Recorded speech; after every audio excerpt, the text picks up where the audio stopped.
There is a particular kind of silence that only exists in a house where everyone knows the truth, but no one is allowed to say it.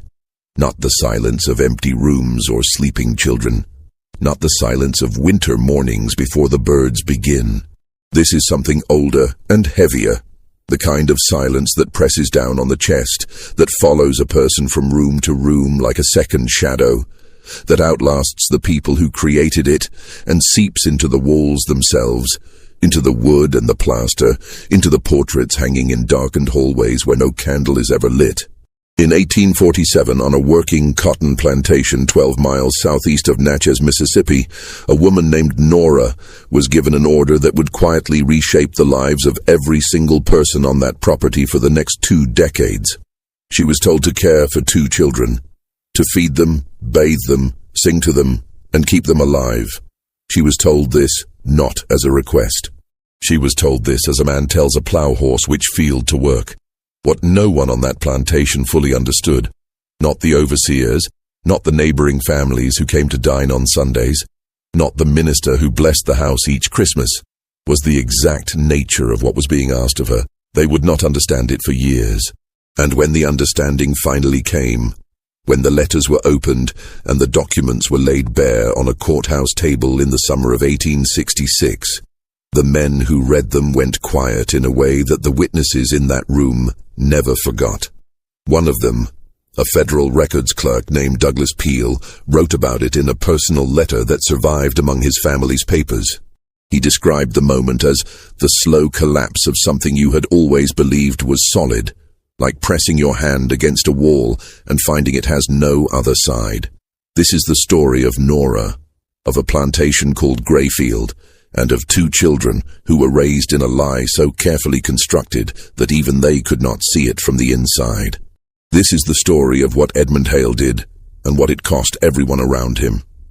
And this is the story of how the truth in the end does not stay buried, no matter how many years of silence are poured on top of it. Stay with us. Edmund Hale arrived in Adams County, Mississippi in the spring of 1841.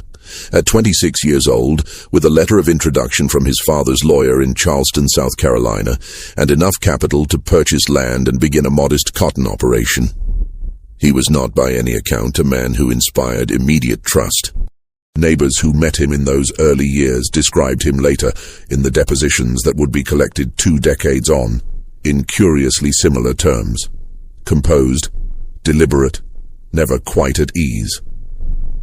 One woman, the wife of a neighboring planter, noted in a diary entry from 1842 that she found Edmund Hale to be a man who weighs his words before he speaks them and watches you while you hear them to know if they have landed where he intended. He was not cruel in the way that some men were cruel, loud, impulsive, theatrical in their brutality. He was something quieter and in certain ways more difficult to name. He made decisions the way a chess player makes decisions, with a calculation that preceded the move by a great deal of invisible thought, and with a studied indifference to the suffering of whatever piece had been sacrificed.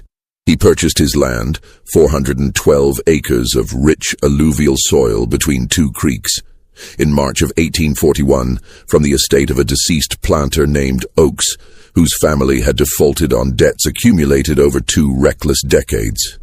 Edmund paid less than the land was worth. He knew it, and the Oakes heirs knew it, but the terms had been set by the court, and there was nothing to be done. He renamed the property Grayfield, a name that suited it perfectly. Not grey in the sense of despair, but grey in the sense of a sky that has not yet decided whether to give sun or storm.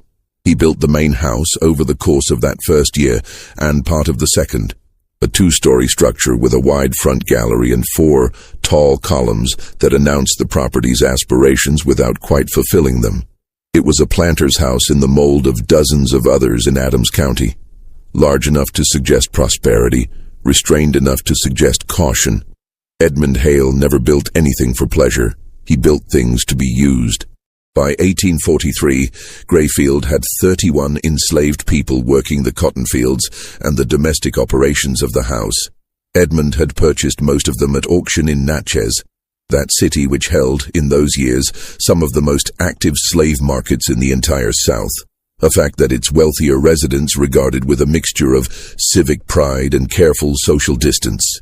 He was not wasteful in these purchases. He studied the listings the way he studied everything, methodically, without sentiment, looking for specific qualities that served his specific needs. Among those he purchased in 1843 was a woman named Nora. She was 22 years old at the time of purchase. She had been brought to Natchez from a tobacco plantation in Virginia, part of a larger lot sold when that operation went into bankruptcy. The auctioneer's notes, which would later become part of the documentary record, described her as healthy, of sound constitution, skilled in domestic labor, reported to read and write. That last detail was unusual enough that Edmund Hale underlined it in the listing. He paid significantly above the average price for her. What the listing did not describe, because such things were not listed, was the person inside the fact. The listing did not say that Nora had a memory like a trap, that she remembered faces, words, and the precise sequence of events with an accuracy that sometimes unsettled the people around her. It did not say that she was observant in the deep lateral way that people become observant when their survival depends on reading a room before they enter it. It did not say that she had, at the Virginia plantation, quietly learned to read, not from anyone's permission, but from proximity, from watching the children of the house do their lessons while she worked nearby, from borrowing books left on tables and returning them before they were missed. Edmund Hale did not know all of this when he purchased her, but he sensed enough of it to know she was the kind of person who was useful to keep close. She was assigned to the main house. In the fall of 1843, Edmund Hale married a woman named Clara Weston, the third daughter of a land-poor but well-regarded family from Port Gibson. Clara was 20 years old, small-framed, with dark eyes and a quiet manner that the county's social circuit occasionally mistook for shyness, but was, in reality, something more guarded. She had grown up in a house where money was discussed in worried tones behind closed doors, and she had learned, as such children do, to read the emotional weather of a room with considerable skill. She and Edmund were not, in the way that the word is typically used, a love match. The arrangement suited both families, and both parties understood this. Edmund needed a wife of respectable family to anchor his social position in Adams County society.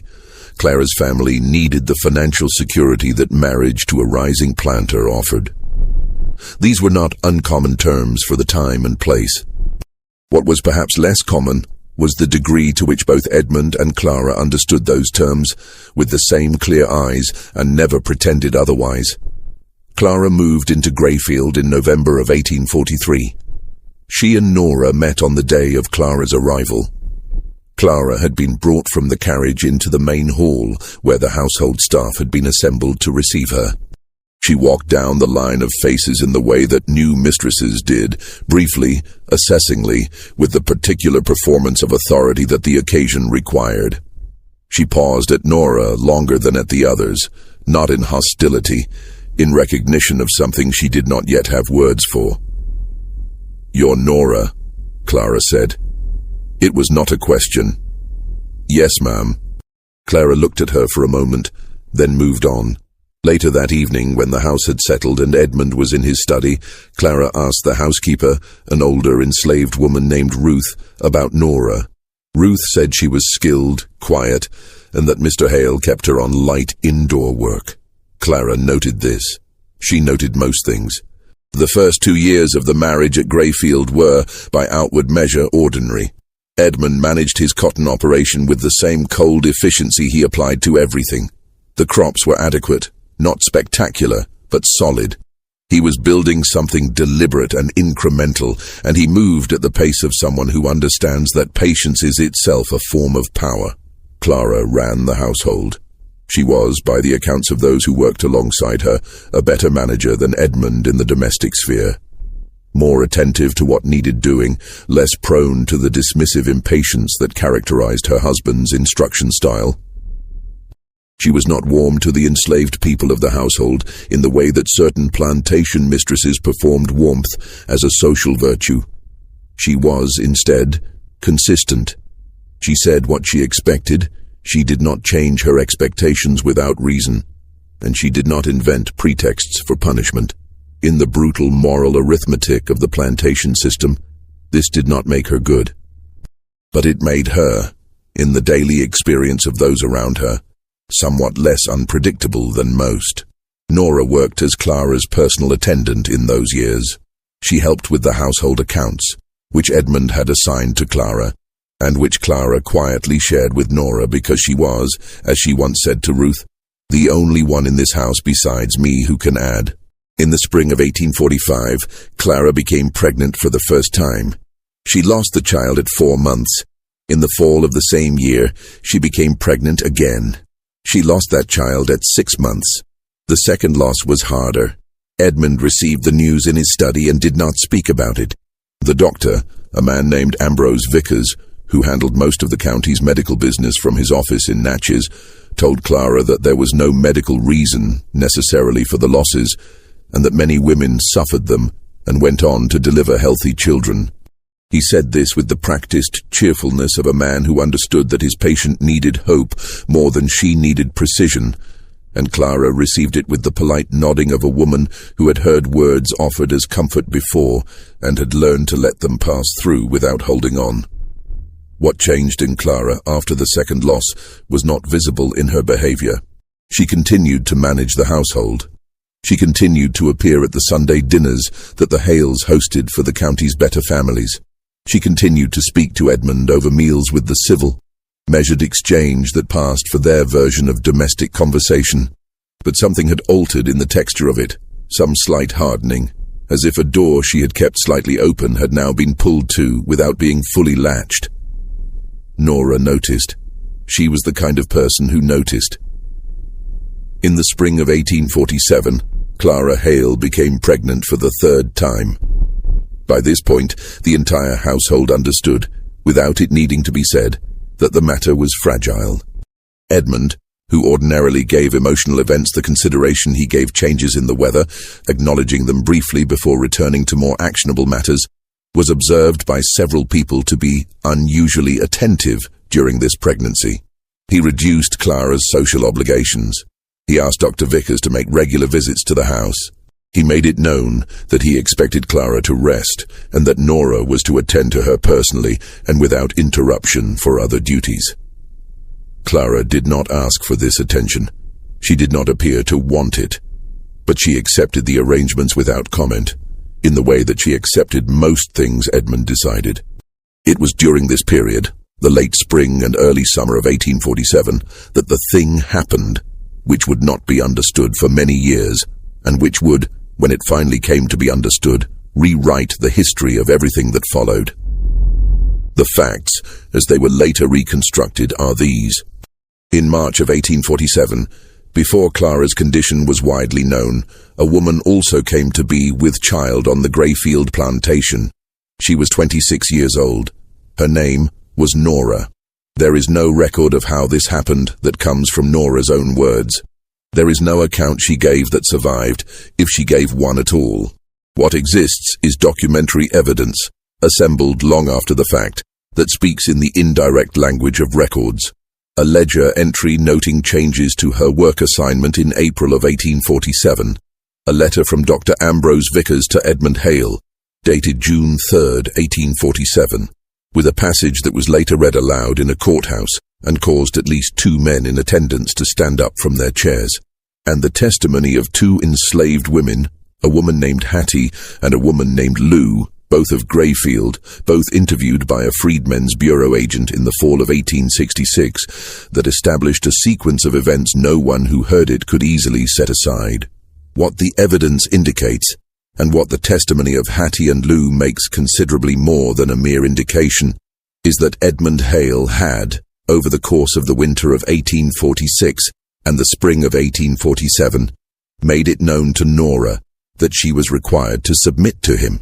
Hattie testified that Nora had confided this to her in fragments over weeks, in the way that people speak about things that have no safe language.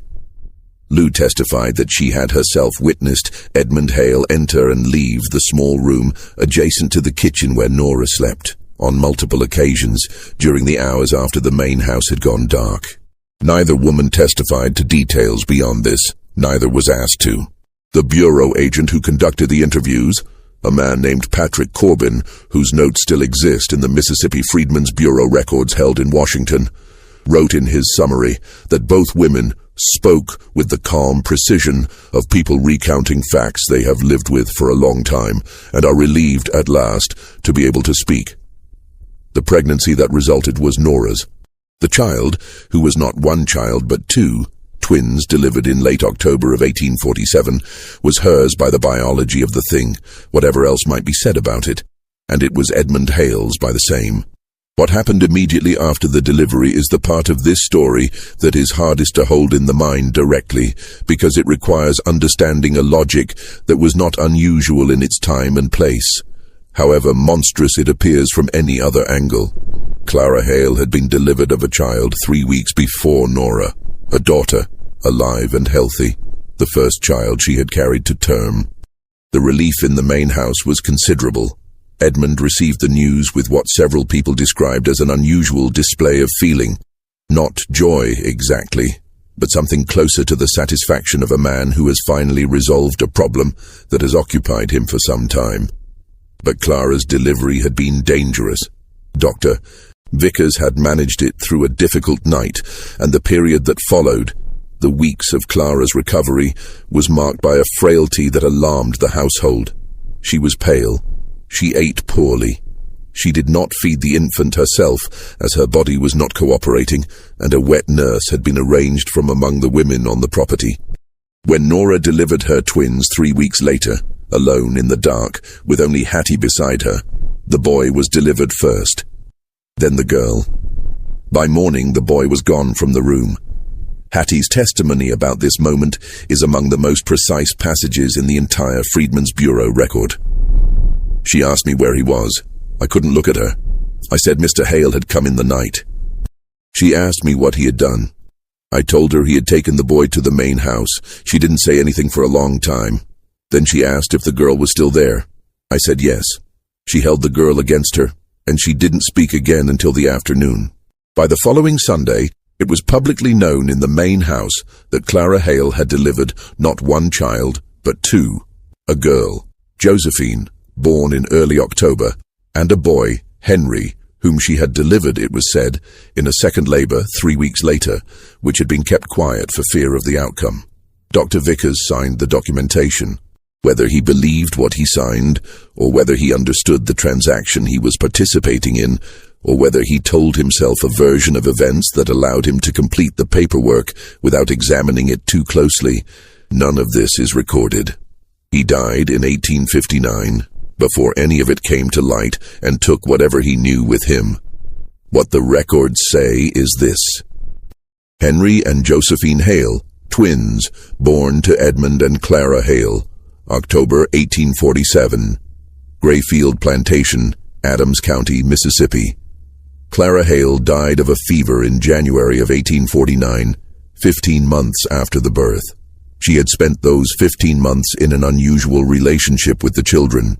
Those who observed her noted with the casual observational cruelty of people who do not understand what they are seeing, that she seemed more attached to Josephine than to Henry, that she held Josephine more readily, nursed her more willingly in the early weeks, and that in the afternoons when she was strong enough to sit in the gallery, she took Josephine onto her lap with something that looked from the outside like ordinary maternal preference.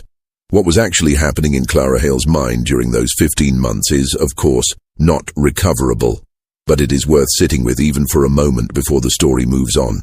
When Clara died in January of 1849, the children, Henry and Josephine, now just over a year old, required care. Edmund Hale did not grieve publicly or for long.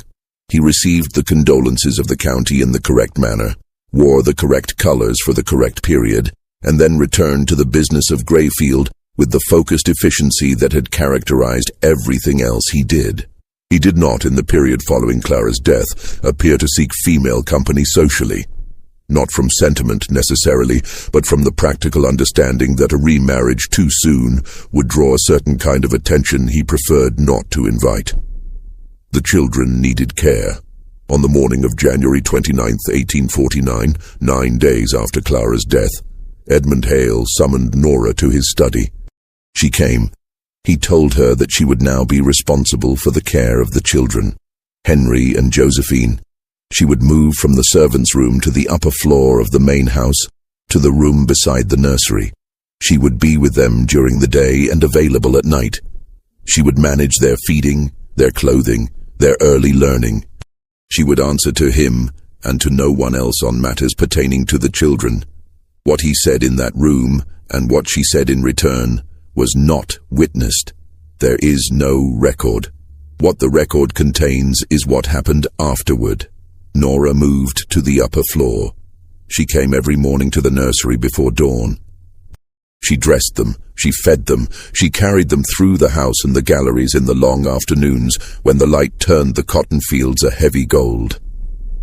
She sang to them in the evenings, songs that the children would remember in one form or another for the rest of their lives, without knowing why those particular melodies seemed to carry something in them that other songs did not. Josephine, the girl, had eyes the color of deep water. Henry, the boy, had a laugh that started silently and built slowly, like something warming from the inside. They were different in almost every particular. She quiet and watchful, he easy and loud. And in this they perhaps resembled the mixed inheritance of the complicated thing they were, though no one at Greyfield named this resemblance, not even to themselves. Nora's daughter, her own girl, the twin who had not been taken, was named Pearl. She had been left with Nora after that October night, and she grew up in the quarters, cared for by Hattie and Lou when Nora was in the main house, which was almost always. Pearl was not allowed in the main house. Edmund made no formal announcement of this rule. It was simply understood in the way that the rules of Greyfield were generally understood, not spoken, but as absolutely present as the walls of the building itself. Nora saw Pearl in the evenings when she was permitted to go to the quarters for the hours between supper and dark.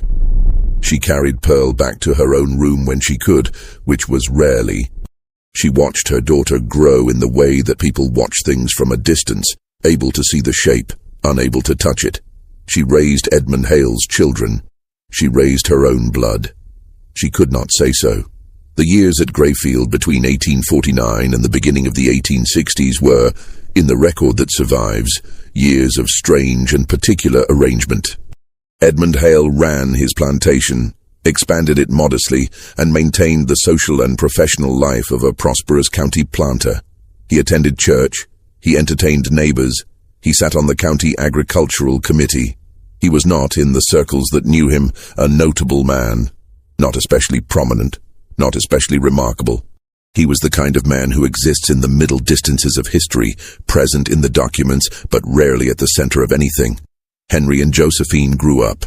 They were, by the accounts of those who encountered them, neighbors, the minister, the tutor Edmund eventually hired from New Orleans, considered unusual children in a way that people found difficult to articulate, but felt compelled to mention.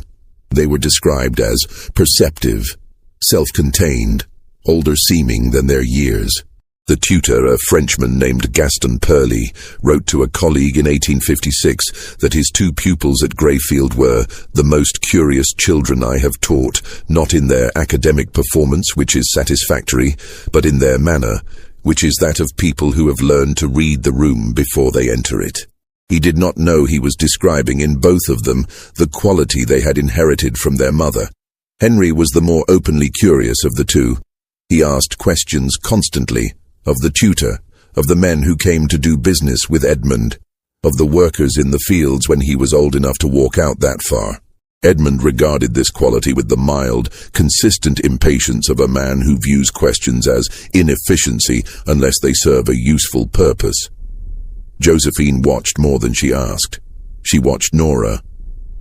She had watched Nora for as long as she could remember, had watched her in the particular way that children watch the person who is most real to them, most present, most constant, before they have any language for attachment or its absence. Nora had bathed her and fed her and held her when she was frightened of storms and sat beside her bed when she was sick. Nora had taught her the names of the birds outside the nursery window and the names of the wildflowers along the eastern fence and the particular way that you fold a pie crust at the edge so that it holds. Josephine had never called Nora Mother. She called her Nora, as was customary. But there was a quality in the way she said the name, a weight, an ease, an absence of distance that several people noticed over the years without knowing what to do with the noticing. It was in 1853 that Josephine, now 6 years old, first saw Pearl. Pearl was by then living in the quarters in a small house that Hattie and Lou managed together, two older women with no children of their own, who had raised Pearl from infancy with the particular thoroughness of people performing a task that matters more than they are allowed to say. Pearl was small for her age, but dense with energy, quick and sharp-eyed, with a stillness that dropped over her when she was thinking that made her look, for a moment, much older than she was. Josephine had gone out to the quarters to find Nora on an afternoon when Nora had stayed longer than usual. She had slipped out from the main house without telling anyone, which she did occasionally, with the quiet effectiveness of a child who has learned which floorboards don't creak. She found Nora in the doorway of Hattie's house, holding Pearl, who had cut her hand on a piece of fence wire. Nora was wrapping the hand in a strip of cloth, and Pearl was very still, watching Nora's face rather than her own hand, the way that children watch the person they trust when something hurts. Josephine stopped at the edge of the yard. She looked at Pearl for a long time. Then she looked at Nora. Nora saw her. Something moved across Nora's face. Something that passed quickly, but not before Josephine caught it. Josephine was 6 years old and had been watching Nora's face for all of her 6 years, and she caught it the way you catch a sound that was not supposed to carry.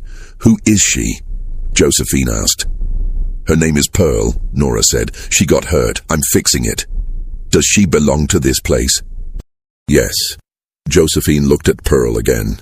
Pearl looked back at her with the direct, unsentimental gaze of a child who has learned early that the world requires looking at straight. "She looks like you," Josephine said. Nora did not answer. That evening, Josephine told Henry about Pearl. Henry asked questions. How old was she? Where did she live? Who were her parents? Josephine said she didn't know. Henry said they should find out. Josephine said nothing. She was 6 years old, but she had already, in some way she could not name, begun to understand that there were things at Greyfield that answered to a different set of rules than the ones she'd been told. The 1850s moved forward with the slow gravity that decade had in the American South, a decade of extraordinary material prosperity for men like Edmund Hale, built on a system that was, in the larger world, increasingly contested. Edmund was aware of the political situation. He read the newspapers. He attended the political meetings in Natchez, where men who owned the land and the labor that worked it debated with considerable heat what was owed to them and what forces intended to take it away. He was not a man of strong political passion, but he understood threat assessment, and by the mid-1850s he had assessed that the threat was real. He made a series of practical arrangements. He moved more of his capital into land rather than notes. He kept his labor force stable and did not add significantly to it.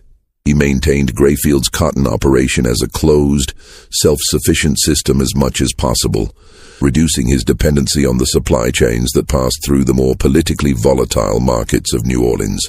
He also, in 1855, sent Henry away to school. The school was in Nashville, a respectable institution that produced graduates who entered law, medicine, or plantation management.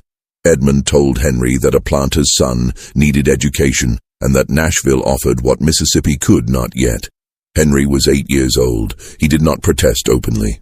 He had learned, as children of composed and cold men sometimes do, that protest was a form of energy best invested elsewhere.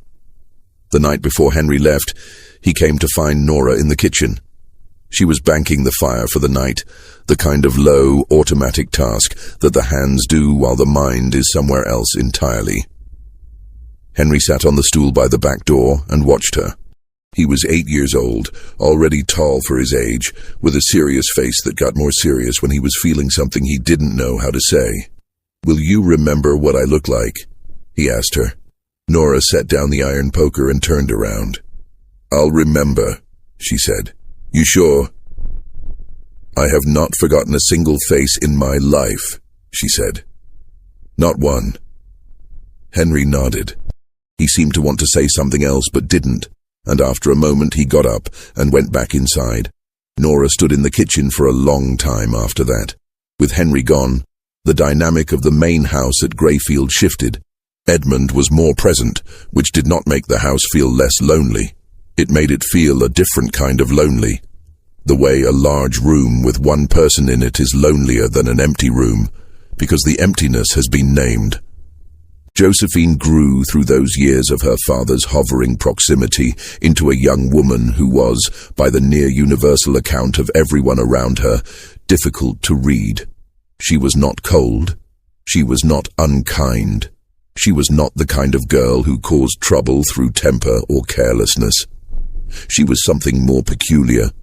She was exceptionally composed for someone who was clearly feeling a great deal, and she had the quality, rare in a girl of 12, 13, 14, of listening to a conversation with her full attention, while also visibly processing something that had nothing to do with what was being said. Her father found her difficult in this particular way. He was a man who managed people by reading them, and Josephine was difficult to read. He preferred Henry, in the way that men who prefer simplicity prefer the child who is more legible. Josephine spent those years in close and constant proximity to Nora, not in a way that anyone could have pointed to as improper or unusual.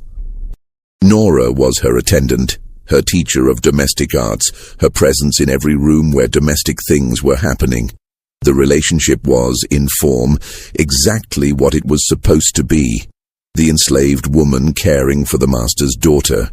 The form was correct.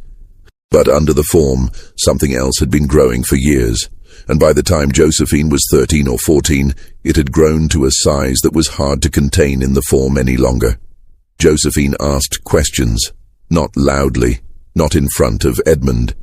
In the evening, in the kitchen, in the upper hallway when the rest of the house had settled, and the two of them were doing the small maintenance tasks that kept a house running, mending, folding, checking the wicks of the lamps.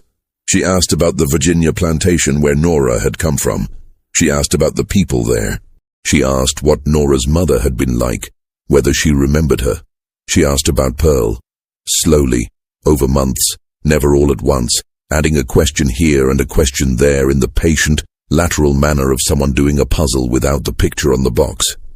Nora answered carefully. She was always careful. She had been careful for so long that carefulness had become the default setting of everything she did, not fearfulness, but precision. The precision of someone who has spent years measuring exactly how much truth is safe to speak. She told Josephine about Virginia. She described the flat land and the smell of tobacco and the blue-grey mornings of the eastern fall. She spoke about her mother with a gravity that Josephine understood, even then, meant more than words. She said that her mother had been a woman who noticed things, that she had a memory for faces and names and the exact sequence of events, that she had passed this quality on. To whom, she did not say. Josephine held this. In the summer of 1858, when Josephine was 11 and Pearl was 10, though they did not know they were almost exactly the same age, because Pearl's birth had not been entered in any record accessible to the children of the main house. Josephine came to the quarters again. She came deliberately this time. She had waited for an afternoon when Edmund was in Natchez, which he visited every 2 weeks for business. She told the housekeeper she was going to walk the eastern fence line, which she sometimes did, and she walked instead to the quarters. Pearl was sitting in the yard of Hattie's house, sorting dried beans into a bowl. She looked up when Josephine came around the corner, and she did not startle. She simply looked in the way she always looked, with the direct, unafraid eyes that had struck Josephine the first time she saw them. Josephine sat down in the yard without being invited. "I'm Josephine," she said. "I know who you are," Pearl said. "What do you know about me? I know you live in the main house. I know your name. I know Nora takes care of you." Josephine looked at her. "Nora takes care of you too." Pearl set the bowl of beans down slowly. "She's not supposed to tell anyone that." "She didn't tell me." I figured it out. Pearl looked at her for a long time. Then she picked up the beans again and went on sorting. What else did you figure out? Pearl asked. Josephine did not answer immediately. She watched Pearl's hands, small and deft and quick, moving through the beans, pulling the soft ones out and setting them aside. I don't know yet, Josephine said finally. That's why I came. If you're already feeling that this story is pulling you somewhere you can't quite see yet, you're right. What we're about to reach is the part that took 20 years to surface. Stay with us. Henry Hale came back from Nashville in 1859, 18 years old, educated in the ways that Southern schools in that period educated their students. In law, in the management of agricultural enterprise, and in the political philosophies of a region that felt increasingly under siege from the outside. He was not, however, what the school had expected to produce. He had come home different in a way that Edmund noticed immediately and regarded with the focused, controlled concern of a man who sees a variable that he had not planned for. Henry asked questions he had not asked before or had asked more gently. He asked about the management of the labor force with a specificity that was unusual, not in the plantation management sense, not asking about efficiency and production, but asking about individuals, names, histories, where people had come from. Edmund told him to talk to the overseer, a man named Doss, who kept the labor records. Henry talked to Doss, and then he talked to Ruth, who was by then the oldest person on Grayfield and had been there since before Edmund purchased the property. And then, quietly, he talked to Nora. What passed between Henry and Nora in those conversations of the fall and winter of 1859 is not directly recorded. There are fragments in Henry's later correspondence, in the testimony collected in 1866, in a journal that Henry began keeping that year, whose pages survived in incomplete form. The fragments suggest a series of conversations that moved slowly, over weeks, from the general to the specific, and that arrived, finally, somewhere that neither of them had announced as the destination, but that both of them, perhaps, had understood was where they were going. Henry was 18. He had grown up at some remove from Grayfield, at a school in Tennessee, where the conversations he was exposed to were broader in range than those available in Adams County, Mississippi. He had heard things. He had read things. He had, in the particular way of young people who are good at thinking and have been given time to think, arrived at a set of questions about his own life that he did not yet know how to address directly. The question he could not stop returning to was, why did Nora look at him the way she did? It was not a sentiment he could name precisely. It was not accusation. It was not resentment. It was not even the tenderness of genuine maternal feeling expressed freely, which he had seen in the way some mothers looked at their children. It was something more pressed, more compressed, like a feeling that had been folded in on itself so many times that it had become very small and very dense. And what you saw of it was only the shape of something whose size you couldn't measure. He began to pay attention to details he had spent his childhood not paying attention to, in the way that children of comfortable houses do not pay attention to the furniture. It is simply there, part of the given reality of the place. He paid attention to Pearl. Pearl was 11 that fall, living in the quarters, sharp and self-contained. Henry had known she existed. He had known all the people on Grayfield by name, because he was the kind of person who learned names. But he had not looked at her closely until that fall. When he looked at her closely, he felt something shift in his chest that he could not explain. He wrote about it in his journal in a single, oblique sentence that has been preserved. There is a girl in the quarters named Pearl whose face I find I cannot stop thinking about, not from any sentiment of that kind, but from the feeling that I am looking at something I have seen before in a different place. He did not write what came next, or if he did, those pages are gone. By 1860, the political situation in Mississippi was consuming the attention of every man with anything to lose, and Edmund Hale's attention was as consumed as anyone's. The presidential election of November 1860 produced the result that the South's more extreme voices had been predicting and half-engineering for years. By December, South Carolina had declared itself out of the Union. By January 1861, Mississippi followed, Edmund Hale attended the state convention. He was not a delegate, but he was present in Jackson when the Ordinance of Secession was signed.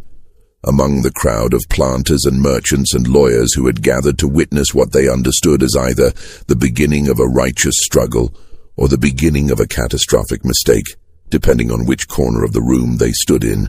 Edmund was in the corner that understood it as a catastrophic mistake, not on moral grounds, but on practical ones. He wrote a letter to his brother in Charleston that January, which survives, in which he said, "I have never believed that what is right is always what is wise, but in this instance I find that neither condition has been satisfied. We are walking into a fire because certain men have convinced us the fire will not burn us." He went nonetheless.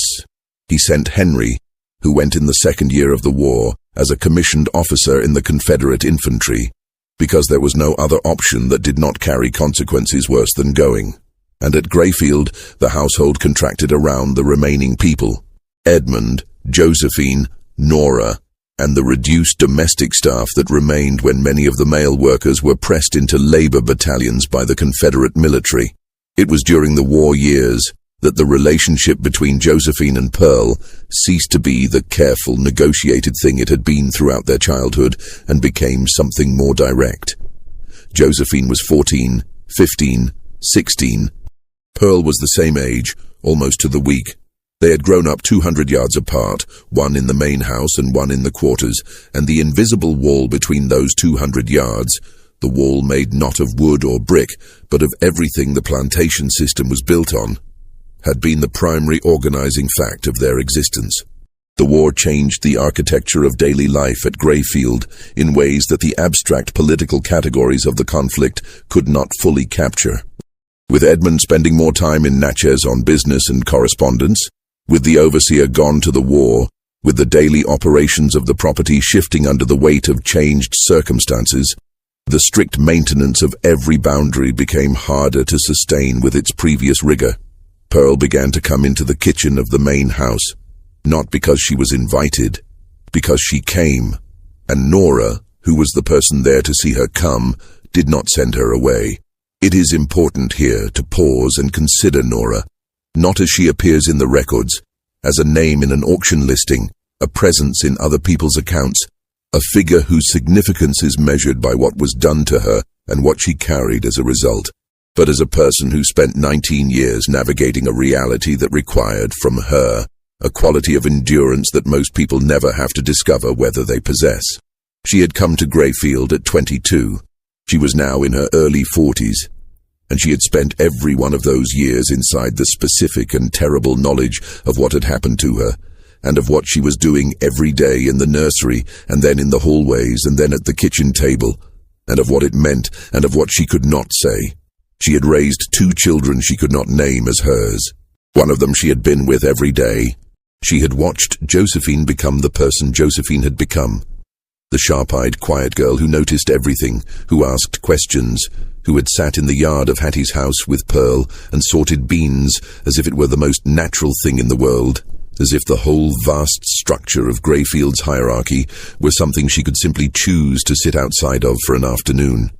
And Nora had watched Pearl grow in the quarters, watched her from that terrible middle distance, the close far away that is worse than absence because it contains everything. Absence contains plus the added weight of presence, of nearness, of being able to see and touch, and not be able to name why you are touching. She had made her choices inside an environment that did not acknowledge that she had choices. She had decided, somewhere in those first long years, that what she could give her children, both of them in their very different ways, was exactly what her mother had given her: the quality of attention, the ability to see clearly, the capacity to read the room. She had given them this not through speech but through example, the way all the most durable things are transmitted. She had watched Henry grow into a young man who asked the right questions, and she had watched Josephine grow into a young woman who already suspected some of the answers.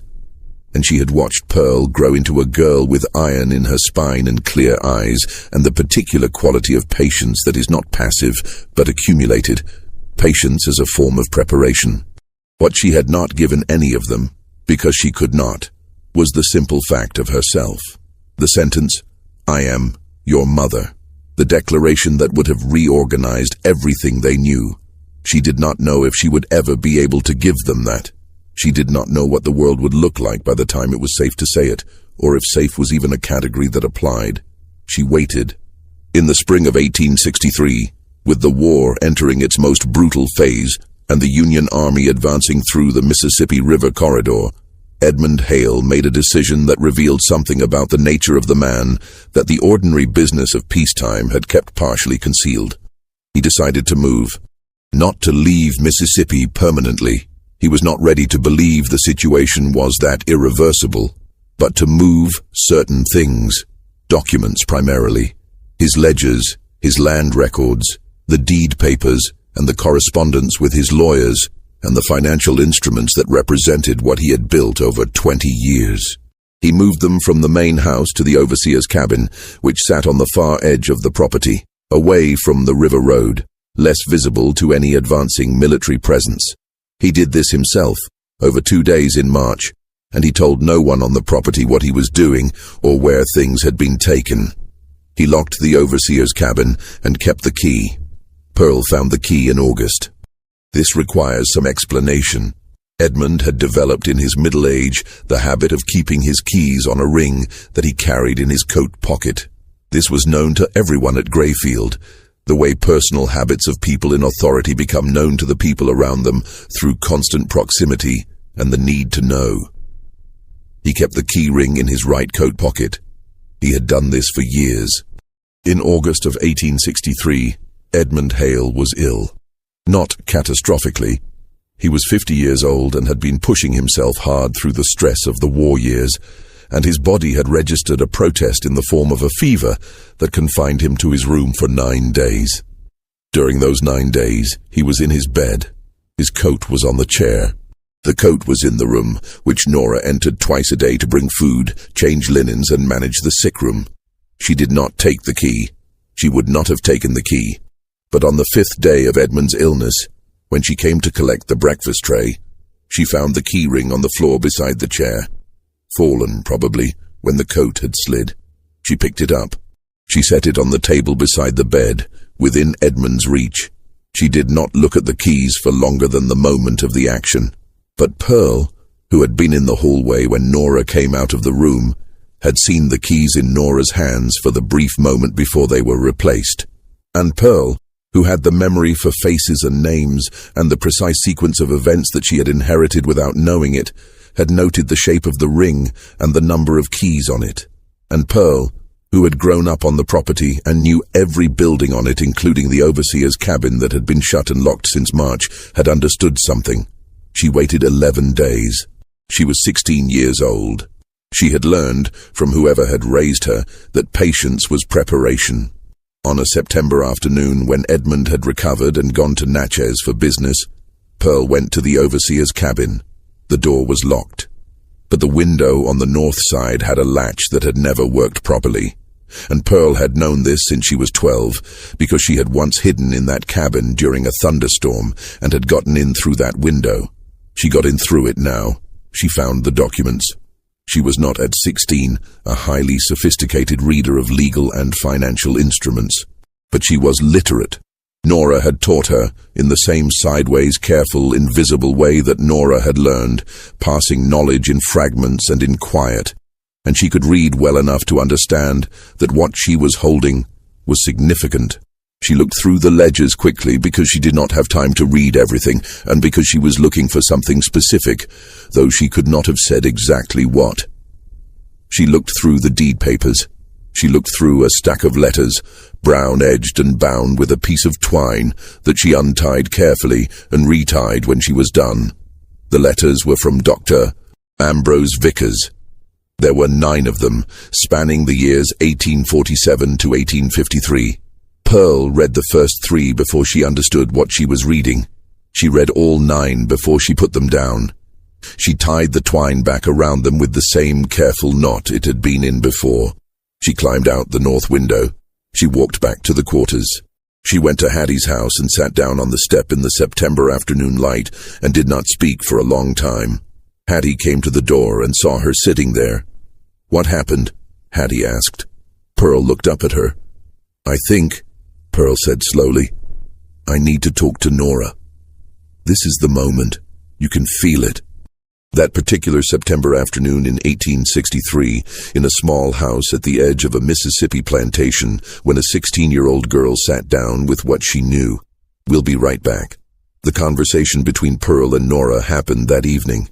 It happened in the small room adjacent to the kitchen, the room that had been Nora's for 20 years, the room so close to the main house that you could hear, on quiet nights, the particular creak of the floorboard at the top of the stairs. Pearl came to the room after dark, which was permitted because Pearl was known to visit Nora in the evenings, and this was one of the arrangements that existed at Grayfield without being formally acknowledged. Pearl sat on the stool. Nora sat on the edge of her cot. They were in lamplight, the room very small around them. Pearl told her what she had read. She told her about the letters, about the dates, about what Dr. Vickers had written. She did not have the letters with her. She had put them back exactly as she had found them, because she was 16 years old and was already thinking several moves ahead. But she had the memory of them, and she laid it out in the patient, orderly way she had of presenting things she had already fully organized in her mind. When Pearl finished speaking, Nora was very still. The lamp threw its light across the wall. Outside, somewhere in the quarters, a man was playing a low, repetitive figure on a banjo, barely audible, more felt than heard. "How long have you known?" Pearl asked. Nora was quiet for a moment. "I have known since the beginning," she said. Pearl looked at her. "Did they know? Henry and Josephine?" "No." "Does Josephine suspect something?" Nora considered this. "She suspects there is something to know," she said. "She has suspected that for years, but she does not know what the something is." Pearl was quiet for a moment. Then, "What are we going to do?" "We are not going to do anything yet," Nora said. "We are going to be careful. The war changes things," Nora agreed. "But it doesn't change what is safe and what isn't. Not yet." Pearl looked at her hands. Those letters, if someone who knew what to do with them read them. "Yes," Nora said, "so we need to keep them where they are." "Until we know more," Nora said. "Yes." Pearl looked up. She looked at Nora's face in the lamplight, the face she had been looking at for her entire life, the face she had always read more easily than most, understanding by now something about why. "Why didn't you ever tell me?" Pearl asked. The question was simple and enormous. Nora held it for a moment before she answered. "Because telling you would have made you carry it," she said. "You were a child. I was not going to put that weight on a child. I'm not a child now." "No," Nora said, "you're not." Pearl was quiet. The banjo in the quarters had stopped. The night was very still. "I'm angry," Pearl said finally, not loudly. "The way you say something true." "I know," Nora said. "At him?" "Yes." "Not at you." Nora did not say anything. She reached across the small space between them and took Pearl's hand and held it, and that was the whole of what was possible in that moment, in that room, in that world. It was not enough. It had never been enough, but it was what there was, and Nora held it with the same careful, deliberate grip with which she had held everything that mattered and was not allowed to be held openly. Henry Hale came home from the war in the spring of 1865. He came home changed in the way that men come home from wars that lasted 4 years and ended in defeat, carrying something inside him that had no name in ordinary conversation, that appeared in the set of his jaw and the deliberateness of his movements and the particular quality of his silences, which had always been thoughtful and were now something more than that. He was 24 years old. He had been at Shiloh. He had been at Vicksburg. He had been at the fall of Atlanta and the subsequent retreat through Georgia in the winter of 1864. And he had done all of this as a junior officer in an army that was, by 1864, fighting a war it could not win against a clock that was running down. He arrived at Grayfield on a Thursday morning in April, 2 weeks after Appomattox. Edmund was on the gallery when Henry came up the road. They looked at each other across the distance between the road and the steps, and then Edmund walked down, and they stood together for a moment before going inside. Henry found Nora in the kitchen. She turned from the stove when she heard him come in, and she looked at him with the same expression he had been trying to describe to himself for 5 years, that compressed, pressurized look that contained too much for the surface it occupied. And he thought, not for the first time, that he needed to understand what that expression meant. "You're home," she said. "I'm home," he said. He sat down at the kitchen table the way he had sat at it as a boy, because some things the body remembers regardless of what the years have done to the rest of you. "Is everyone here?" he asked. "Pearl is here," she said. "Hattie and Lou." He nodded. "And Josephine." "And Josephine." He was quiet for a moment. Then, "Nora, I have some things I need to ask you." Nora turned back to the stove. "All right," she said. "Not yet," he said. "When there's time, when there's room for it, there'll be time," she said. The emancipation had come formally to Mississippi with the end of the war. The legal structure that had organized Grayfield for 24 years dissolved in those weeks, and in its dissolution produced something that was not immediately freedom, because the systems and dependencies and arrangements of the plantation did not dissolve as rapidly as the legal text. But that was, for the first time, a situation with different possibilities than the one that had existed the day before. What the change produced at Grayfield in the immediate term was a kind of suspended uncertainty. Edmund Hale, who had built his entire life around the management of exactly this property and exactly this operation, found himself at 60 years old in a situation that no amount of calculated patience had prepared him for. He was not a man who showed fear. But he was, for the first time in anyone's memory on the property, a man who did not appear to know what move to make. Nora stayed. Pearl stayed. Josephine stayed. Henry stayed. This was not, for most of them, entirely a choice in the simple sense. The realities of 1865 in rural Mississippi offered limited immediate options for people who had spent their lives on a single plantation and had nowhere obvious to go, and no resources independent of the place. But the texture of the staying had changed, and everyone on the property felt this, even without the vocabulary to describe it precisely. In the summer of 1865, a Freedmen's Bureau office opened in Natchez. The Bureau of Refugees, Freedmen, and Abandoned Lands, was the federal agency created in the last months of the war to manage the transition of formerly enslaved people into legal freedom, to negotiate labor contracts, to adjudicate disputes, and to collect testimony. It was underfunded, understaffed, and operating in an environment of profound hostility from the white population of the South. But it was there, and it represented, for the first time, a federal apparatus with at least nominal interest in the interests of black Southerners. Pearl heard about the Bureau from a man named Dawson, who was traveling through Adams County that summer, visiting the plantations and explaining to the newly freed people what the Bureau was and what it could do. Pearl was 18. She was one of the people on the property who could read, a quality she had kept quiet for most of her life because the world she had grown up in did not reward such qualities in the people it wanted to keep controllable. She went to Natchez in September. She did not tell Edmund. She told Nora. Nora said, "Be careful. Come back before dark." Pearl went with Hattie's son, a man named Deacon, who was 20 and had been freed from a neighboring plantation and was navigating the same strange new geography of formal freedom in an environment that had not yet decided whether to accept it. At the Bureau office, she met the agent named Patrick Corbin. She told him what she knew. She did not tell him everything. Not yet, not in that first meeting. She told him enough to establish that she had information that bore on the legal history of a specific property in Adams County, and that this information might be relevant to questions of inheritance and documentation that the Bureau was already beginning to encounter in the restructuring of land and labor arrangements in the region. Corbin was a man of about 35, from Vermont, with the careful, deliberate manner of someone who had been trained as a lawyer before the war, and had taken this posting because he believed the work mattered. He listened to Pearl with full attention. He asked her to come back. She came back 4 times over the next 6 months, each time with more detail, building toward the full account.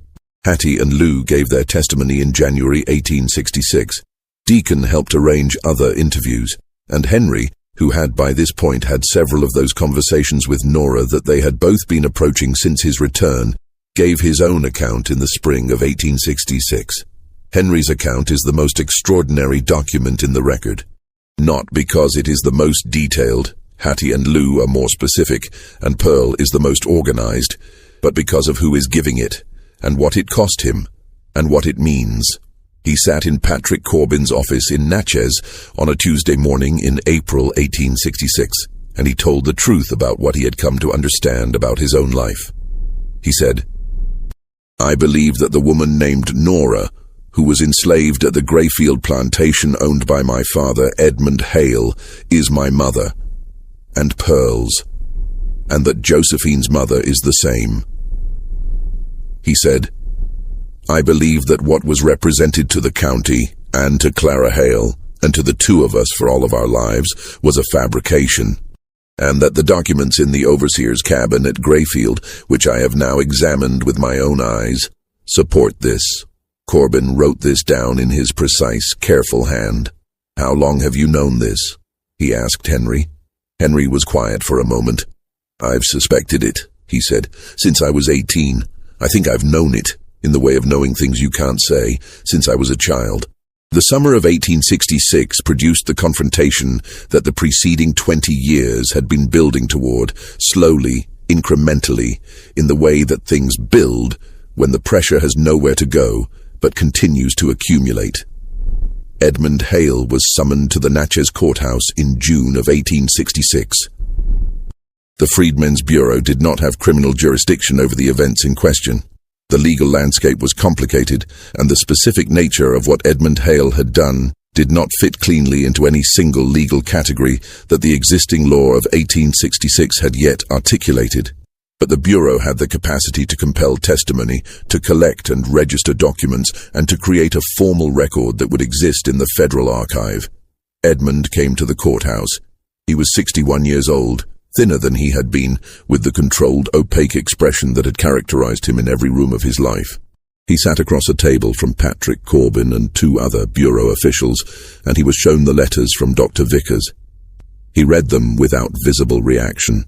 Corbin asked him to explain the contents. Edmund was quiet for a long moment. Then he said, "Dr. Vickers was not always precise in his language."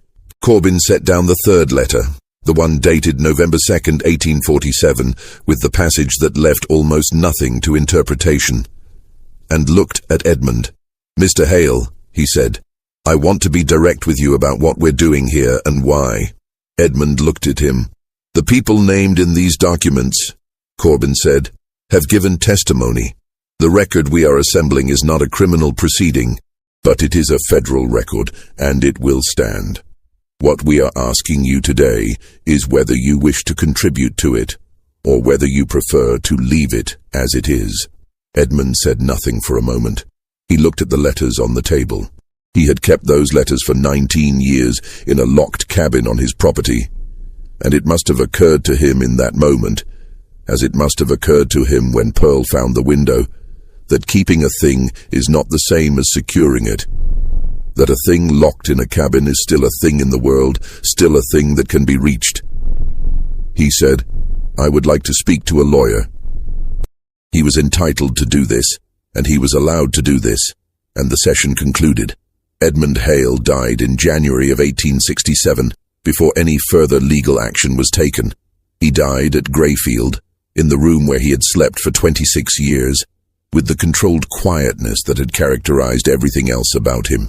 He left no confession. He left no letter of explanation to his children. He left a will that divided the property between Henry and Josephine in equal shares. He left nothing to Pearl. This omission would itself become part of the record. In the fall of 1866, after the courthouse and before Edmund's death, Nora gave her testimony to Patrick Corbin. She came to Natchez alone. She arrived at the Bureau office on a Tuesday morning in October. The same kind of morning it had been in October of 1847, the same quality of light over the river, the same particular smell of the Mississippi autumn, which is not a sad smell exactly, but is a heavy one, layered with the residue of seasons. She sat in the chair across from Corbin's desk, and she folded her hands in her lap, and she looked at him with the calm, measuring attention she had always had, and that 19 years of practice had made almost perfect. She spoke for 3 hours. She told him about Virginia and the tobacco plantation, and the auction in Natchez, and the first year at Grayfield. She told him about the winter of 1846 and the spring of 1847, with a precision that was painful, and that she delivered without flinching, because she had made a decision, somewhere in the long years, that when the time came to speak it, she would speak it fully. She told him about October 1847, about the delivery and the night that followed, about the morning when Henry was gone from the room. She told him about Pearl. She told him about the 19 years. Corbin wrote everything down. He was a careful man, and he was a good one, and he had been in this chair for a year, hearing testimony from people who had experienced things that the ordinary moral vocabulary of his upbringing had not prepared him to receive, and he had learned, over that year, to receive it with the full weight of attention it deserved. When Nora finished, he asked her one question. "In all of those years," he said, "was there ever a moment when you considered leaving the property, leaving Natchez?" Nora looked at him. "Where would I have gone?" she said. It was not a rhetorical question. She was asking him, specifically, to understand the geography of the situation, to understand that freedom, without resources, without documentation, in Mississippi in the 1850s, was a theoretical category with almost no practical content, particularly for a woman with a daughter who could not be acknowledged, and 2 other children she would not abandon. Corbin wrote it down. He wrote it exactly as she said it. Where would I have gone? The day after Nora gave her testimony, Henry came to find her. He found her in the kitchen at Grayfield, in the same posture she had been in on so many mornings of his life. At the stove, her back to the door, her hands at work on whatever the morning required. He came in quietly, the way he had always come into the kitchen, because even as a grown man of 25, there was something in that room that still had the quality of sanctuary. He sat down at the table. She turned around. He had been trying for a year to find the right words for this moment, the right opening, the right way to step across the distance that the previous 25 years had built between who she was to him in form and who she was to him in fact. He had turned it over in his mind, in the way that he turned over every difficult question, methodically from multiple angles, looking for the approach that lost the fewest things in the crossing. He could not find the right words. He said, "I know." Nora looked at him. "I know," he said again. "I've known for a while. I should have found a way to—" He stopped. He started again. "I'm sorry that I was in that school, that I was away, that I didn't—" "You were a child," Nora said. "Not always. For a long time," she said. "For long enough." He was looking at her with an expression she had never seen on him before, or rather, had never been allowed to see on him before because he had always been careful, as she had been careful, to keep the most direct things behind the forms that the world required. The expression was something simple and enormous, the look of a person who has spent years holding something at arm's length and has, finally, put it down. "You raised us," he said. "Yes." "You raised us knowing—" "Yes." He was quiet. "Every day," he said. "Every day," she confirmed. The kitchen was very still. Outside the window, the September light lay flat and gold on the cotton fields that were, in that fall of 1866, beginning their last season under Edmund Hale's name. A season that would settle on the Bureau's records and the deeds and the complicated, unresolved question of what Grayfield was and what it owed. "What do you need?" Henry asked her. Nora considered the question. It was, perhaps, the first time in 23 years that anyone had asked her that directly, in those words, and meant the full weight of them. "I need Pearl recognized," she said. "I need her share of this property in the record. I need it written down." Henry nodded. "It will be," he said. "I'll make sure of it." He meant it. He was, in this as in other things, his mother's son. The kind of person who said what he meant and understood that the meaning of a thing is established in the doing of it. Josephine had known something for a long time. She had known it in the way that people who are very good at paying attention know things that they have not yet been given the direct information to confirm. Through accumulation, through the thousand small details that do not fit the official account, and that over time refuse to be disregarded. She had known it since she was 6 years old, in a yard in the quarters, watching Nora wrap Pearl's hand and feeling something shift in the architecture of what she thought she understood. She had known it through every conversation with Nora in the years after, through every question she had asked and every careful answer she had received. She had known it through Pearl, through the particular resonance of Pearl's face, Pearl's eyes, the specific quality of Pearl's presence that had always felt to Josephine less like meeting a stranger and more like recognizing something. She had never said it.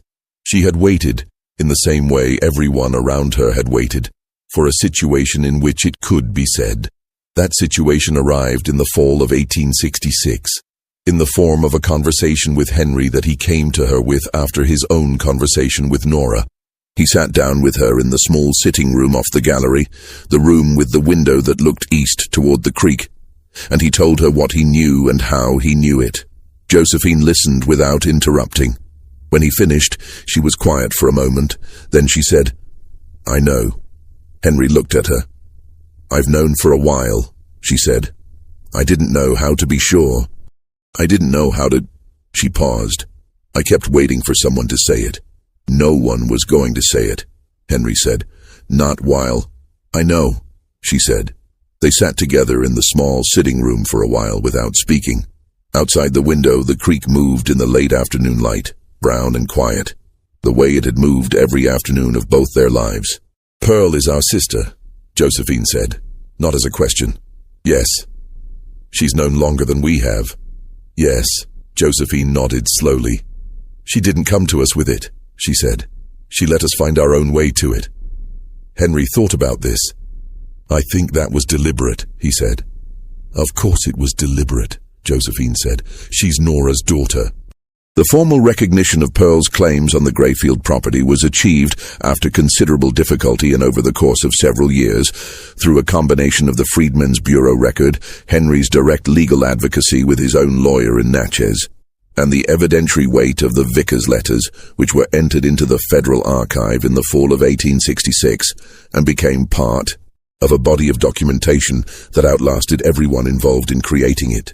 It was not clean. It was not straightforward. The legal landscape of Reconstruction, Mississippi was not a friendly environment for such claims, and the specific nature of the documentation, a collection of a dead doctor's letters and the testimony of formerly enslaved women, was not the kind of evidence that moved easily through the courts of that place and time. But the record existed. The record said what it said. And Henry, who had inherited his mother's quality of patient precision in the pursuit of a thing that mattered, did not stop. Patrick Corbin left Mississippi in 1868 when the Freedmen's Bureau began its long decline under the withdrawal of federal support. He returned to Vermont and resumed the practice of law. He carried his case files with him, along with the personal letter he wrote to his brother that fall, the letter that was later found among his family's papers, the one that used the image of pressing your hand against a wall and finding it has no other side. He also carried the memory of Nora's face in his office on that October Tuesday in 1866, and the 3 hours of testimony she had given, and the final question he had asked, and the answer she had returned. He wrote about it in that letter. He wrote, "I have taken testimony from many people in this work, from many people in difficult circumstances, and I have learned to listen with a certain professional distance that protects one from being entirely undone. But this woman, this particular woman, put me to the full test of that protection, not through drama, not through expressed anguish, through exactness. She told me exactly what had happened, in the exact sequence, with the exact weight of each detail, and she did not deviate from the facts to make them more bearable or more terrible. She trusted me with the facts as they were. That is a form of courage I had not encountered before and have not encountered since. He kept the copy of her testimony in his files until his death in 1903.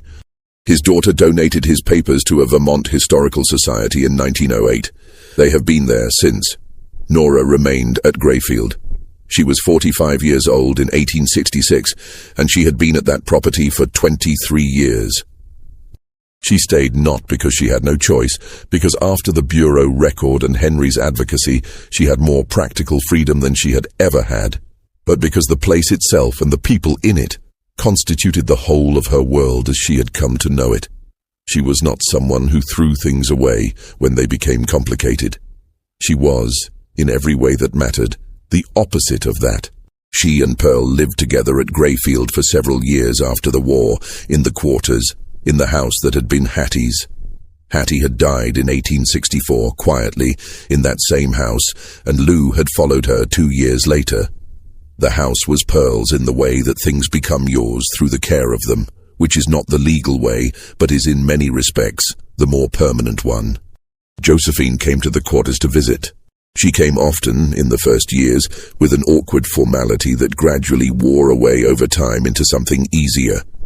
Not natural exactly, because the accumulated weight of 19 years of arrangement was not something that dissolved, but genuine, in the way that things between people who are honestly trying to find each other across a distance can be genuine even before the distance is fuel.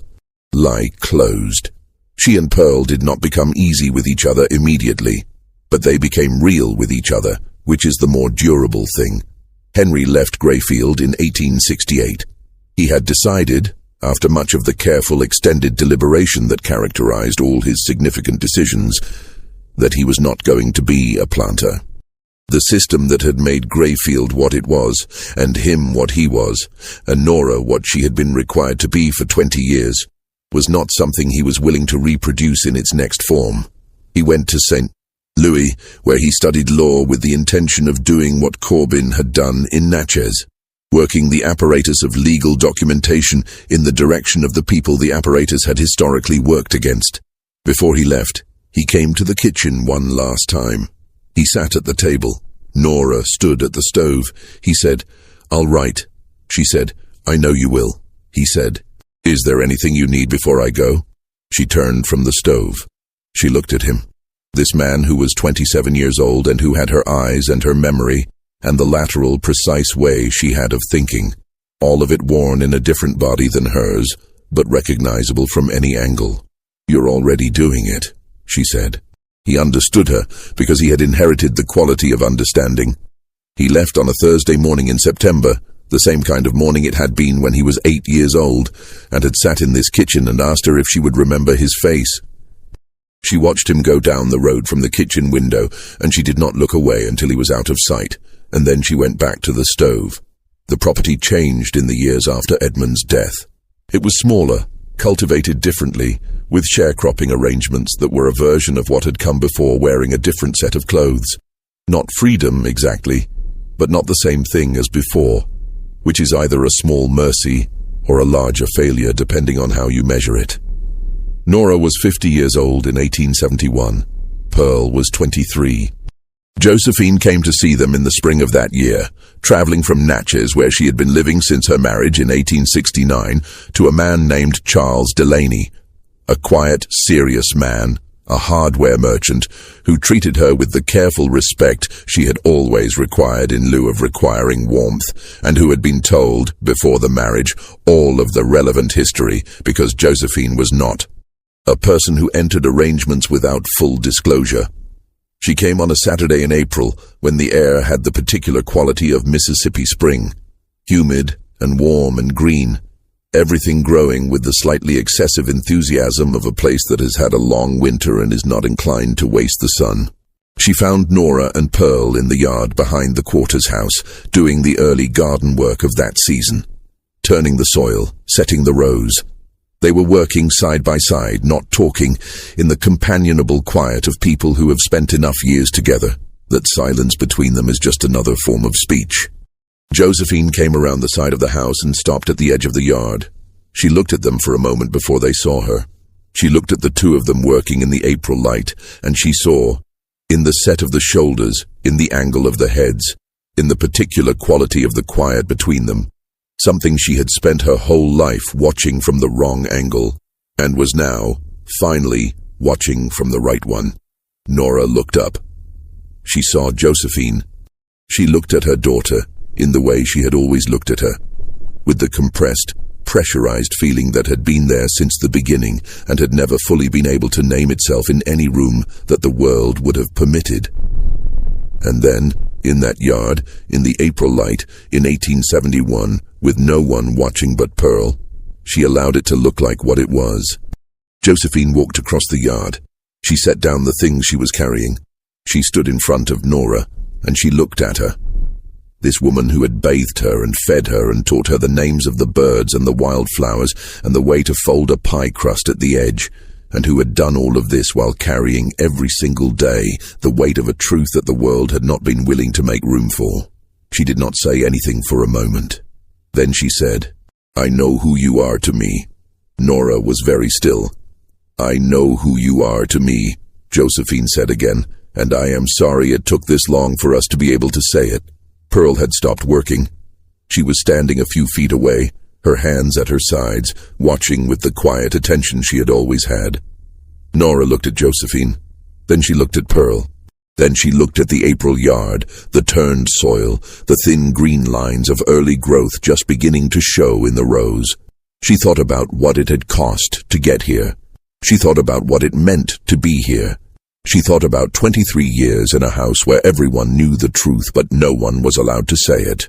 She thought about all the years of that particular silence, and how long a thing can be held before it becomes a different kind of thing entirely. And then she looked at the two young women standing in the yard with her, in the April light, in the spring of 1871, and she allowed herself to know, in the full, uncondensed sense of the word, that she had been their mother every day of their lives, that she had never for a single morning stopped being their mother, and that whatever the world had built to contain and deny that fact, the fact itself had been stronger. It had always been stronger. It had been waiting, patient and solid, for exactly this. The documentary record of the Grayfield case exists in the Freedmen's Bureau records held at the National Archives in Washington. The testimony of Pearl, Hattie, and Lou, and the personal account of Henry Hale were collected in Adams County, Mississippi, between 1866 and 1867, during a period when the Bureau was assembling evidence across the South for claims related to property, family recognition, and the legal legacy of the institution. Patrick Corbin's personal papers, donated to a Vermont Historical Society in 1908, contain his private account of the interviews conducted during his tenure. The letters of Dr. Ambrose Vickers, entered into the Federal Archive in the fall of 1866, became part of a body of evidence that was never fully resolved in the courts of that period and time. What was resolved was simpler and lasted longer. 3 people in a yard in Mississippi in the spring of 1871, with the truth finally allowed to be what it had always been. Some things cannot be sealed in a locked cabin. Some things find the window. If this story made you feel the weight of something real, something that happened, in one form or another, in hundreds of places across this country during these years, then you understand exactly why these stories need to be told. Leave a comment below and tell us, at what moment did you first understand where this was going?